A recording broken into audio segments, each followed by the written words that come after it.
Civil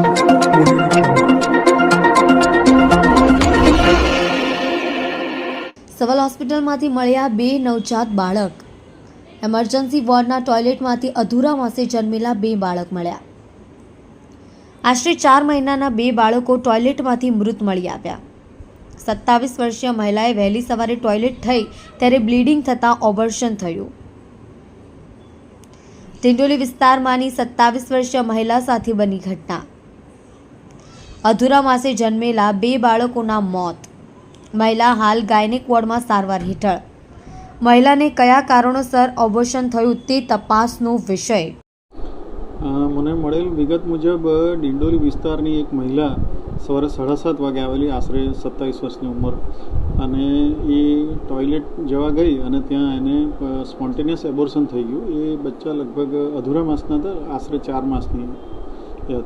ત્યારબાદ ગાયનેકના ડૉક્ટરો તરત જ કેઝ્યુઅલ્ટીમાં આવી ગયા હતા અને એ મહિલાને લેબર રૂમમાં લઈ ગયા હતા. એની ત્યાં સારવાર ચાલુ છે અને બચ્ચાને પણ એમને ત્યાં આગળ લઈ ગયા છે અને એમને એક આપી દેવામાં આવશે. બાળકો તો મૃત હાલતમાં છે, અધૂરા માસના છે. 4 માસનું બાળક જીવી શકવાની શક્યતા ખૂબ ઓછી હોય. મહિલા જીવિત છે ને તંદુરસ્ત છે અને એની સારવાર ચાલુ છે. જી સર, આ જે રીતે થયેલું છે અબોર્શન, એનું શું રીઝન છે?